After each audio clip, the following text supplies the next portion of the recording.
one, we'll discuss about the higher education system of country South Africa. So, South African higher education system is a mix of different types of schools, government oversight, funding methods, and ongoing problems. It is trying to overcome past inequalities and create a fair and relevant education system.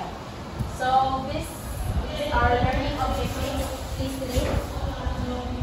Understand the structure and governance of South Africa's higher education system. Analyze the funding mechanisms and challenges in South African higher education. And assess the applicability of South Africa's best practices in the Philippine context. So, the higher education system of South Africa. The South African higher education system consists of diverse institutions, including the traditional universities, universities of technology, and comprehensive universities. So, higher education system of South Africa is not traditional universities, which prioritize academic and research-oriented programs that offers degrees from bachelor's to doctoral. These traditional universities emphasize theoretical knowledge and critical thinking skills which prepare students for their careers in speech, academia, and other knowledge-based professions. The Universities of Technology. It focuses on vocational degrees, vocational education providing diplomas and degrees in applied fields such as engineering, health sciences, and technology. It emphasizes practical skills and industry-relevant training that prepare students for specific careers in technical and applied fields. And next is the comprehensive universities. It is an institution that blends academic and vocational training, offering a wide range of qualifications. So, traditional universities, kaning traditional universities kay kanang nag-focus na siya ng more on ACADS bitaw, kanang pang-masteral, kanang bachelor's, masteral, o doctoral. Aron kuan kuno ma-prepare bitaw ang students nga kumudong sila og laing kanang countries, dili na bitaw sila magkanga-kanga sa ilahang system dito. Muna i-prepare taan nila sa ilahang country na about sa mga kanang higher education like ngana. Next is the Universities of Technology. Kaning Universities of Technology is more on vocational bitaw mga practical skills. Mana ilang ipangtudlo ani nga universities provide diplomas and degrees. Ilahang i-prepare ang students para kuan bitaw mas makakuan sila sa mga skills nga kanang bitaw apply skills, apply bitaw nga kuan nakitahay sa mga kanang engineering or kanang naa sa mga fields like mga science, kanang medical. Murag aning nga university is i-prepare nila ang students karong dili ra bitaw limited ang ilahang knowledge of skills ana nga mga kuan kanang program or courses. Then sa comprehensive universities is what is siya blended na academic o kang vocational training ani kanang mag-offer sila o kanang kuan bitaw kanang mga pang academics kanang karon ma-enhance ma-broaden ang imong knowledge and at the same time ma-enhance pud ang imong skills. Nakay knowledge ana nga kuan kanang itahay sa kanang food tech. Na sila yung knowledge about sa mga ilahang pambuhaton, mga folding, mga itaw kana skirting. At the same time, ma-enhance ilang skills kay di ra about sa kanang unsa ni siya nga type sa skirting, unsa ni siya nga type nga pag-below, unsa ni nga type sa pagwan. Ilahan na ipa-demo. Mo ni ang comprehensive universities is the blend academic and vocational training.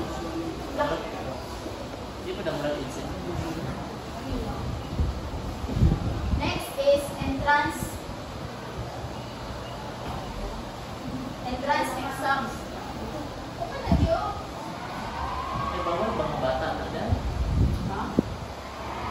Entrance exams. National Senior Certificate or NSC scores and national benchmark test.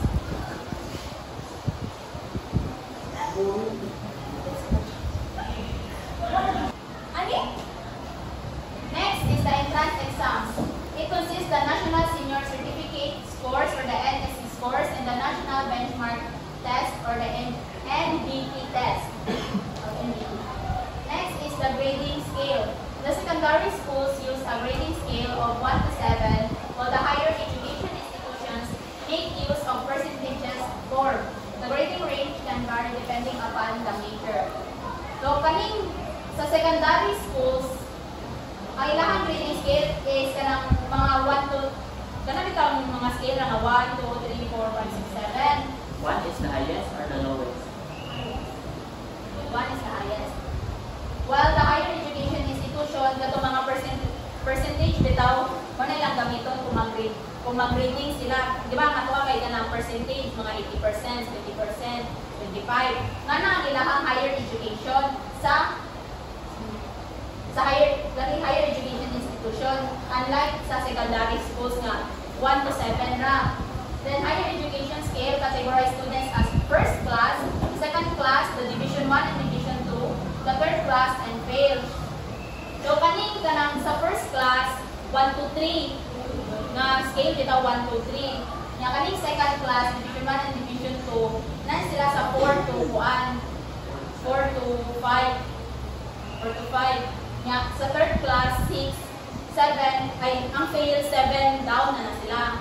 Muna ang kanang pag-categorize sa students based sa ilahang grading scales ng 1 to 7. Then, school at academic year.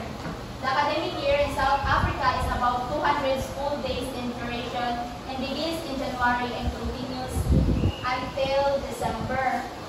They follow a 4-term school year as defined by the National Department of Education. The first term starts in mid-January and ends in either March or April. Second term starts mid-April and continues until June. Third term starts mid-July and ends in September, with September vacations also known as spring holidays. Fourth term starts in early October and goes on until early December. What a whole year. Oh, not Whole year is Tapi di bakasyon mo.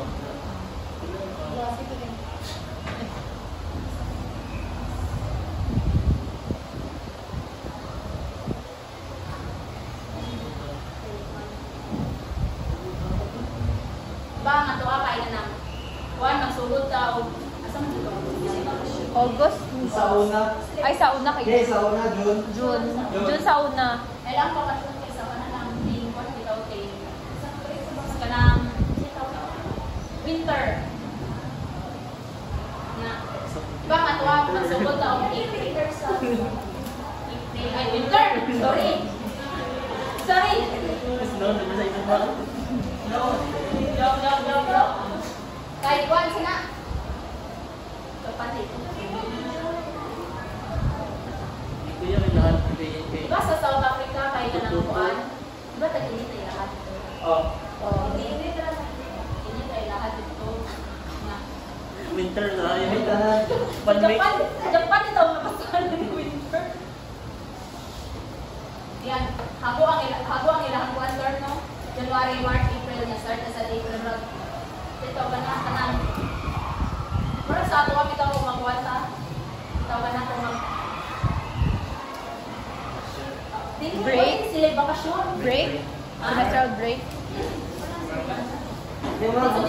Dito ang ilang kuan kana bitaw klase. Good.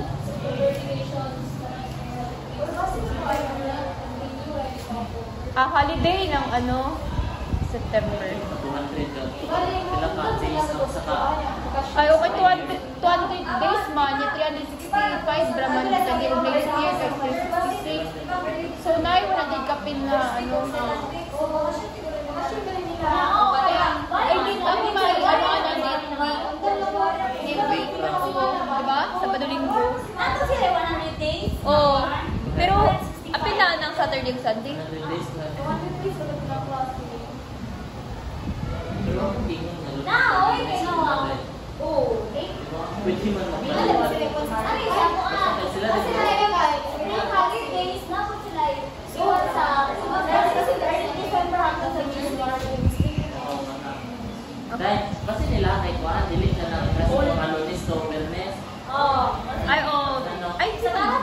Double week. Di ba nga tuwa kay, tunga-tunga man ato nga, di ba mag-start na kita ay June, mga June, August atong klase. Ba na sa tunga-tunga sa year, niya mahumanta sa tunga-tunga po sa year, mga manang April or May, ang ilaha magsugod sila January at June na December.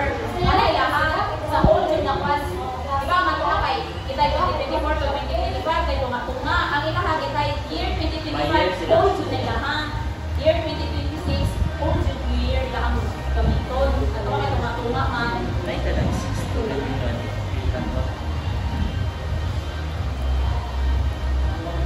Next is governance. Please read. Department of Higher Education and Training, or DET. Overseas policy and funding for the higher education system. Council on Higher Education. Head. Responsible for quality assurance and accreditation of institutions. South African Qualifications Authority, RS, maintains the qualifications framework, NQF, to standardize credentials across institutions. There are 26 public higher education institutions, including historically disadvantaged universities that have restructured to address inequalities. Department of Higher Education and Training, or DET. Kani nga kwan department is nag-oversees of policy and ensures this are sa alignment with the national development goals and priorities. Kanang kwan bitaw kanang kani governance is kinsa ang in charge sa ilahang eskwelahan. So ang first nga is ang DET, or the Department of Higher Education and Training. Kani nga department is nag-set siya og policies nga nag-provides of funding sa ilahang education system kaning DET. Next is the Council on Higher Education, or the CHE. Kani nga group is mag-make sure bitaw nga ang schools is sana bitaw mag-monitor kung ang ilahang system is ma-meet nila ang ilahang standard. Kani sila ang mag-monitor kaning Council on Higher Education. So, nalagyan ko na sila yung mga accreditation level again. Oo. Na pero what ito is ito kasama.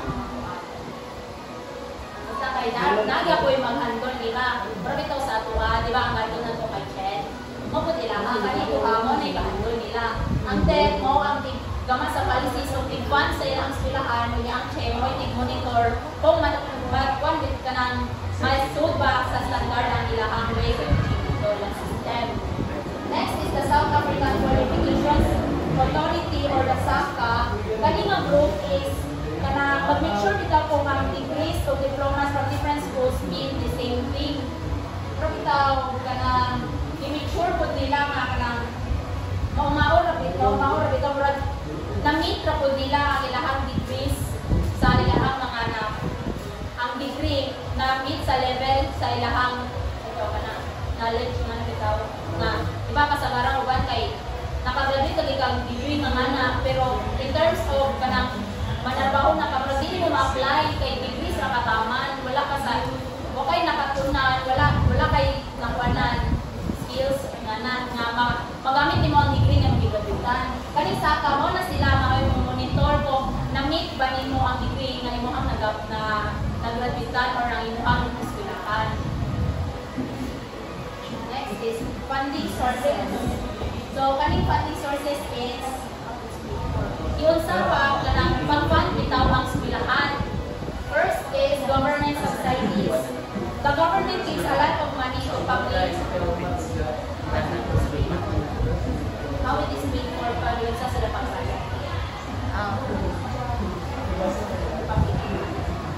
Government subsidies, tuition fees, private partnerships, and national student financial aid scheme for the NSF AS, which provides financial support to disadvantaged students.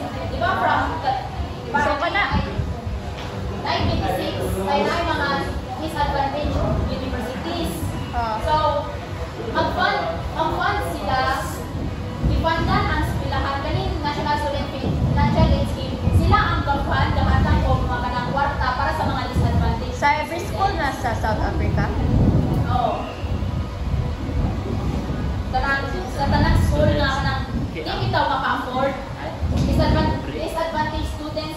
bitaw mga di ka-afford ng eskwela ana nga mga institusyon.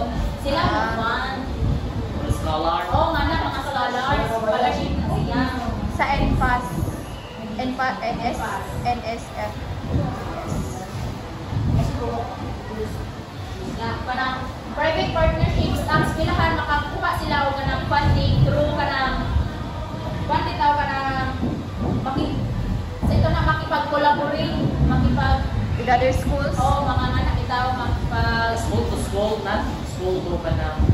School, programs. pwede na po doon unsa ka Retreat na nasa country or pwede sila makaano sila iba.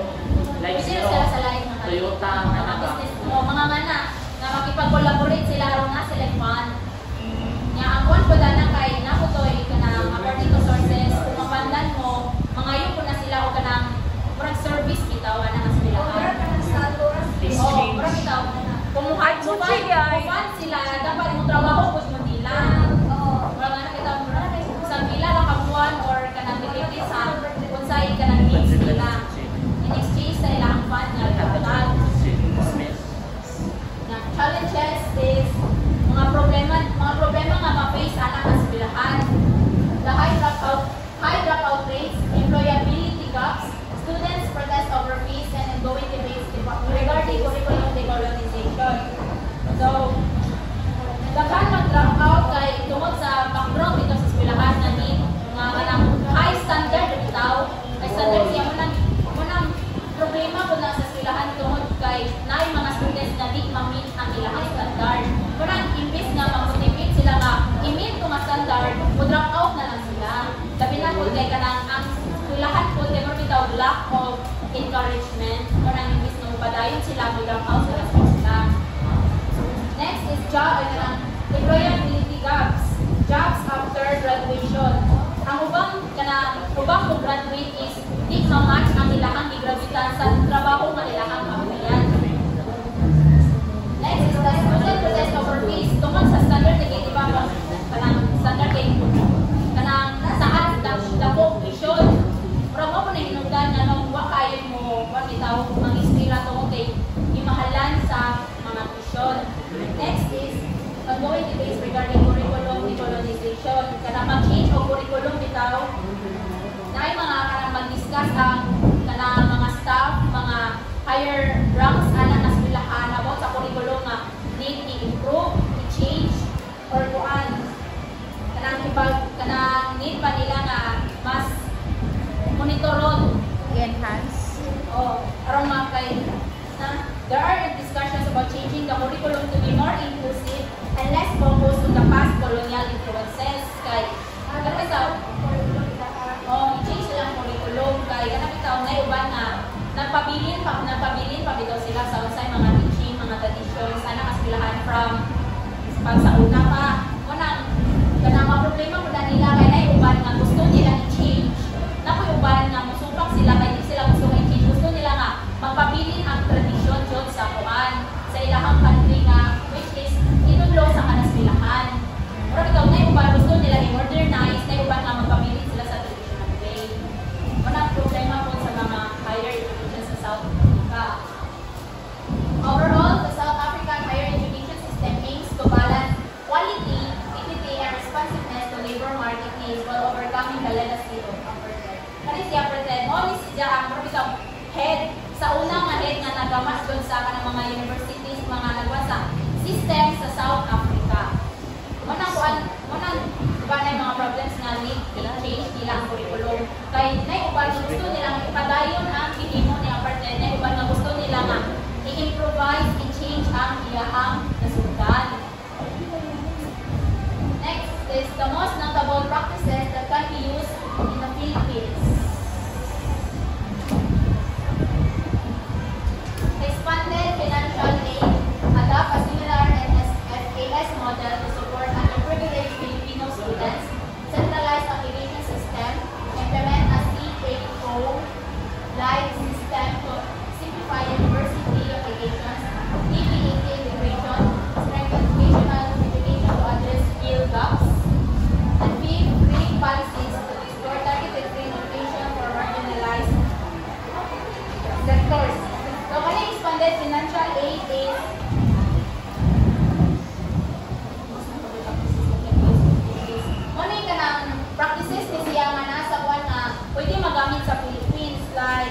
South Africa is the suggestion is to adopt as models similar to NSAF in South Africa, financially support unprivileged Filipino students. Gani expanded financial aid is mga scholarship. Ano yan, as fast mo, may kalagay mo na na standard. Depende sa island.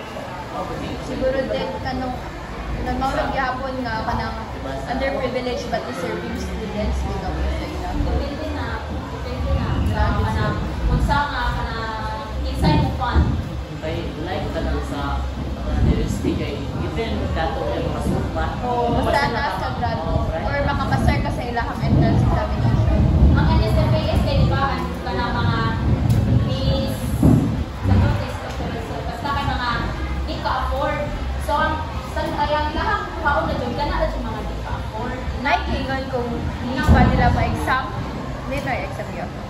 Exam nila is wala kong kuha na state dito maliit pa dito ng exam kung matagal na sa scholarship. Basta nakafocus sa underprivileged nga Basta kayo student. masigo sa ilahang ng criteria bitaw nga ang background nimo masigo sa ilahang criteria nga masuk ka. So, mo na nga mga practices nga magamit sa Philippines dapat ang mga scholarship dili no mga kuha na buwan sa mga ika-eskwela nga mga estudyante. Next is the centralized application system.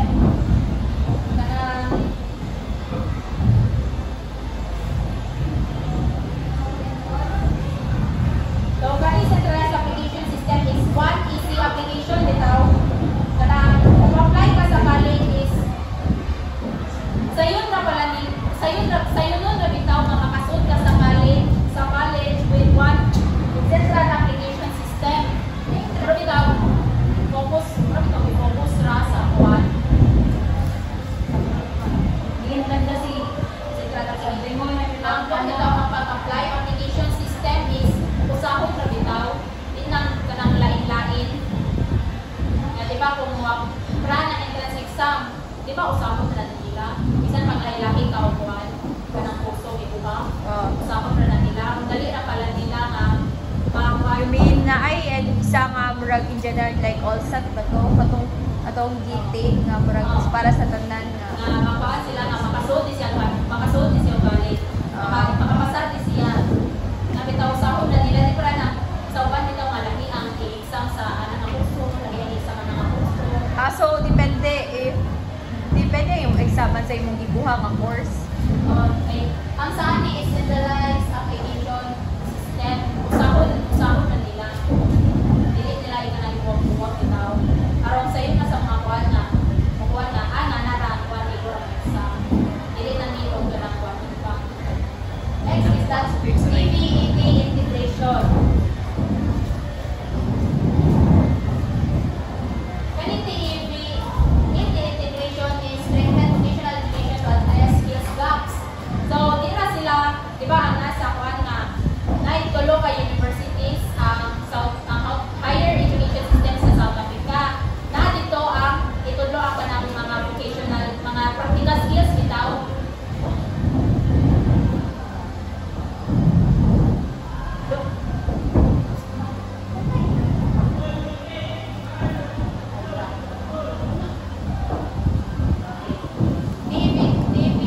Integration na niya itong Universities of Technology nga kanang sa blended na universities utudlo sila o kanang pang-practical bitaw mga vocational sila vocational training aron ang mga eskwela is di ra bitaw more on academics, more on pang-autocra dapat kay po sila nga i-apply na nila ang nakatunan dapat practical po sila kay kung manarbaho na mo makagraduate na mo di naman puro nga kanang pangtan ma-interview, out kayo kang storya, magdawat ka. Pero kung ibutang nakaanang na trabaho, magangakanga ka kayo kay skills puro sa kautok.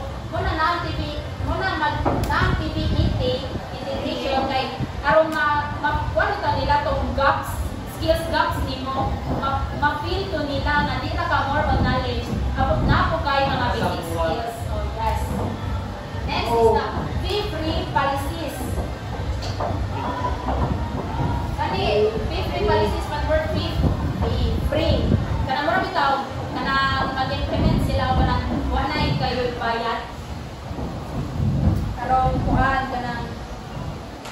promote nila equity and access to education na ni paiso, di ba sustentuhan sa government, free ta sa mga tuition. So mo na ang mga practices sa kuan sa South Korea nga pwede na ito magamit diri, nga pwede ta mo eskwela nga dili ta makabayan. Next is NSFAS Life Financial Aid. Expansion sa Silas Higher Education for low income students. So, kaning NSFAS.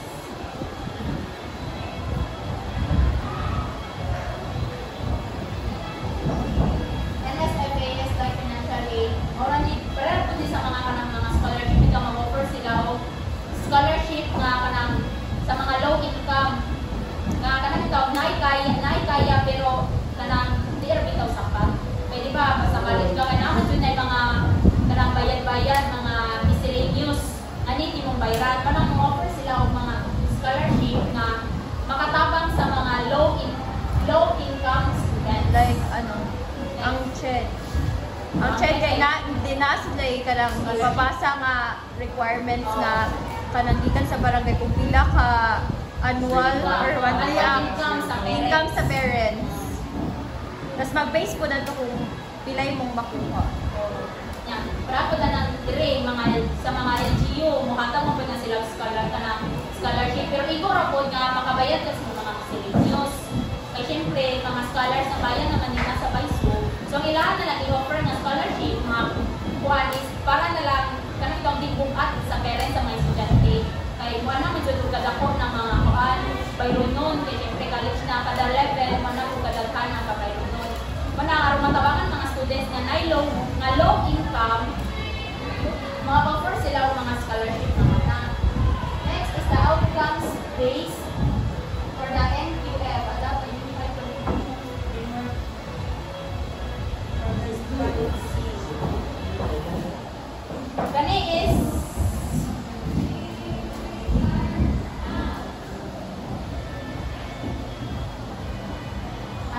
kani outcome based NQF is kanang ikaw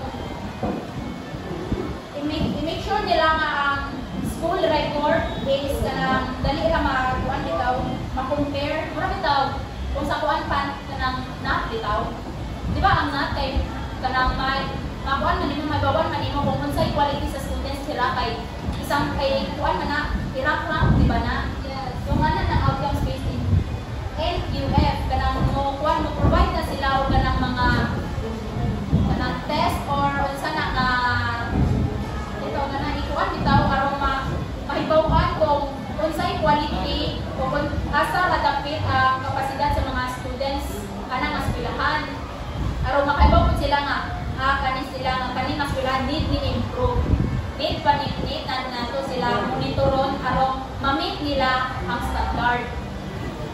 Next is the multilingual education. Promote local languages in instruction to improve accessibility.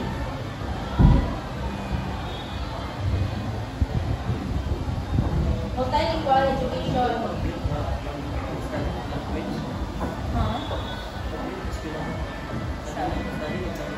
Kaning multilingual education is mag-teach bitaw sila o kanang lain nga language.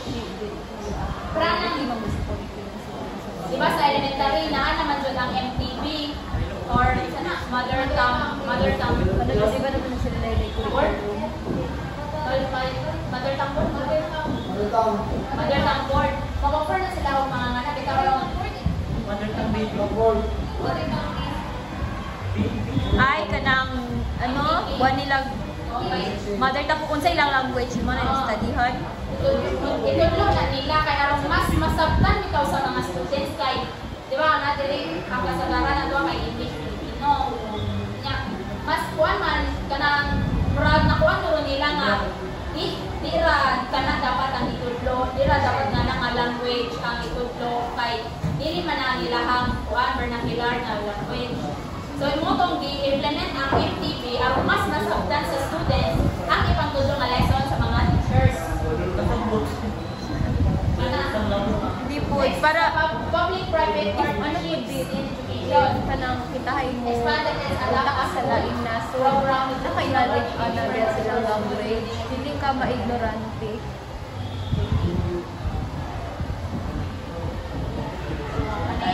Public-private Nakapilihan na class. partnerships. Ano ito, makipag-collaborate ang public o private Ang mga partnerships. partnerships ito sa public o private. Ang ganang mga public schools is makipag-collaborate sa mga private sectors. Dili prato sa asa ganito nga kuan kanti mangguluto nga dili ra sila magsalig sa hatag sa government. Makipag-collaborate sila sa private sectors. Aron na sila i-fund kay kung magasa rin sa government so may painan sa eskwelahan kung na sila kana mas standard nga magsalig ra sila sa ihatag sa government. So more ra gyud ikaw ra kagaplano baka sa bukal.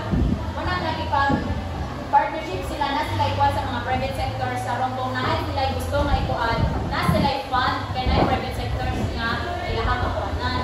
Hindi na sila masa sa government.